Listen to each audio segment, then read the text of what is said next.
मुफ्ती साहब के पास चलना चाहेंगे। मुफ्ती साहब, अब जो देश में हो रहा है, और आप तो एक ऐसी तंजीम के साथ जुड़े भी हुए हैं जो देश में मुसलमानों के बीच में काम कर रही है, राष्ट्रीयता का काम कर रही है, तो मुझे ये बताइए कि ये जो जगह जगह से आज हम देख रहे हैं, ये जो धमकियों के मामले शुरू हो गए, मुंबई, बरेली, मुरादाबाद, पीलीभीत, गाजियाबाद, मेवात, उदयपुर, मैंने कुछ जगहों के नाम लिए हैं। 16 साल की बच्ची, उसने तो नुपुर शर्मा का नाम भी नहीं लिया, उसने तो सिर्फ इतना कहा कि भाई बाकी हिंदुओं जाग जाओ, नहीं तो तुम देख रहे हो देश के अंदर क्या आ रहा है, जान से मारने की धमकी। और बरेली के अंदर चाय की दुकान पे, पान की दुकान पे खड़ा होकर के एक आदमी कह रहा है वीडियो में कि मेरे सामने खड़ा कर दो, मैं गला काट दूंगा। मैं भी नाम नहीं लेता, क्यों बार बार नाम लेना उनका। मेरे सामने खड़ा कर दो, मैं गला काट दूंगा। दूसरा आदमी से कहता है तू मुझे बोल दे तेरा नाम वही है, मैं तेरा गला भी काट दूंगा। मतलब ये हालत हो गई है देश के अंदर। तो ये जहर कहां तक है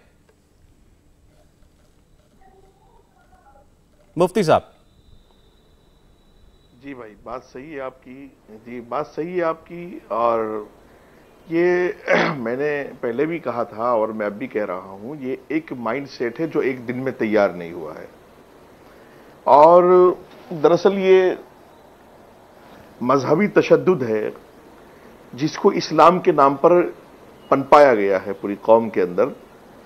और 2000 तकरीबन 17-18 से मैं भी, देखो, मैं 4-4.5 साल का अरसा मैंने गुजार दिया है, 4.5 साल का, कि कुछ मुद्दे ऐसे देश में रहे हैं कि जिनको मुझे बोलना इतना भारी पड़ा कि मैं पिछले 3-3.5 साल से तो कंटिन्यू अपने घर में कैद हूं और दिल्ली पुलिस का एक आदमी मेरे घर के बाहर बैठा हुआ है। सिर्फ ये कि 3 तलाक का मुद्दा जब पूरे देश में गरमाया हुआ था, तो मैंने कुरान और हदीस की रोशनी में इतनी बात की कि कुरान भी खुद 3 तलाक एक सिटिंग की मुखालफत करता है, और ये तरीका मुसलमानों में जो राइज है ये ठीक नहीं है। और मैंने कहा वही बात जो अभी मेरे एक भाई पैनलिस्ट कह रहे थे कि वो दुनिया में जितने भी इस्लामी मुल्क है वहां इस तरीके को देख लिया जाए, छानबीन कर ली जाए। फिर सीए एनआरसी पर बात आई तो मैंने कहा यार ये भी ठीक नहीं है जो हुकूमत कर रही है। एक छटाई हो जाएगी पूरे देश में और एक जो कंफ्यूजन है वो खत्म हो जाएगा कि कौन बाहर का है कौन अंदर का है। और जब माननीय मोदी जी मुल्क के वजीर आजम बने, नजमा हेपतुल्लाह उस वक्त कैबिनेट मिनिस्टर थी, तो मैंने कुछ टॉप 5 मदरसों को फोन किया और मैंने कहा देखिए आपने जो कुछ करना था वो तो कर लिया, अब यह है कि आप हुकूमत के साथ बैठ करके गलतफहमी दूर करके आगे बढ़ें। क्योंकि जब से मैंने होश संभाला है मेरे भाई, मैं ये देख रहा हूं कि हमारी मुस्लिम लीडरशिप ने, मुस्लिम स्कॉलर्स ने पूरी कौम को मतलब उकसा करके सिस्टम के खिलाफ लड़ने के लिए छोड़ दिया और उनको ये बताया कि तुम जितने भी पसमानदा हो, तुम्हारे अंदर जितनी भी खामियां हैं, नौकरियों से लेकर के जाहिल तक जो तुम हो, वो सिर्फ हुकूमत की वजह से हो। तो मैंने कहा इस चीज को दूर करते हैं। अच्छा है मोदी जी बहुत लंबे टाइम तक देश के प्रधानमंत्री रहेंगे, ऐसी शुभकामनाएं हैं उनके साथ, और बहुत तरक्की के, चूंकि मैं पहले से जानता था मोदी जी को, जब वो गुजरात में थे तो मैं एक बार उनसे मिल चुका था। तो यकीन जानिए कि किसी ने इस बात को कोई तैयार नहीं हुआ कि उनको बुलाए या फिर वो यहां आए। और मैंने फिर 2017 में एक पार्टी के किसी गांधी परिवार के किसी सदस्य को देखा कि वो देवबंद जैसी जगह में घूम रहा था और उसका स्वागत वहां स्टूडेंट कर रहे थे। तो ये एक माइंडसेट है, ये माइंडसेट की परेशानी है। वह उदयपुर की घटना हो और ये माइंडसेट आपके सामने आ तो रहा है। भाई सलमान चिश्ती ने बोला और वो शराब पी करके बोला, तो शराब मैंने आपने फिल्मों में भी सबने देखा है और सुना है अपने बड़े बुजुर्गों से कि जब इंसान नशा कर लेता है तो उसकी असलियत सामने आ जाती है, उसकी हकीकत सामने आ जाती है।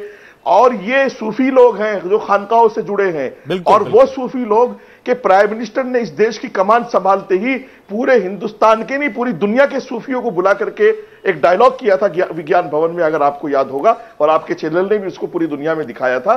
तो ये वो लोग हैं।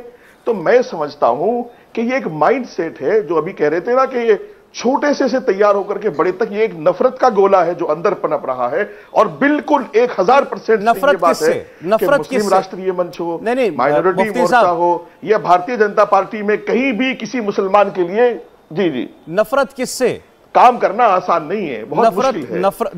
नफरत किससे करना सिखाया जा रहा है? भाई नफरत जो है गैर मुस्लिमों से।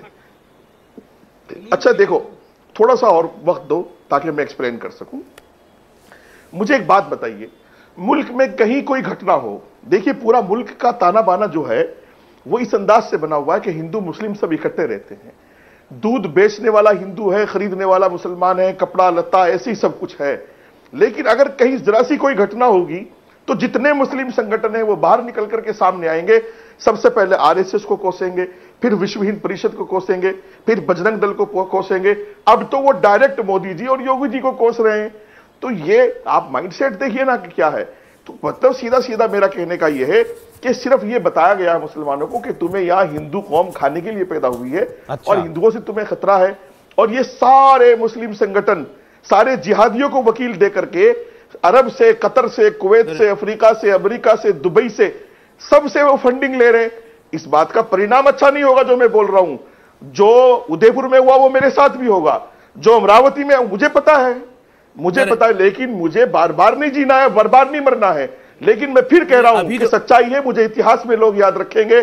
जब तक मुस्लिम संगठनों से लोग नहीं बचेंगे, स्पेशली मुसलमान नहीं बचेगा, जब तक इसी चीज का शिकार रहेगा। नहीं, अभी जो आपने सर बात बोली, अभी जो आपने बात बोली, ये बहुत बड़ी बात है, ये बहुत बड़ी बात है जो इस वक्त आप कह रहे हैं। और आप तो एक मुफ्ती के पद पर भी बैठे हुए हैं, तब भी आप एक बात कह रहे हैं। इंडिया टीवी हर वक्त हर जगह डाउनलोड करने के लिए सर्च करें India TV news Google play store या ऐप स्टोर पर।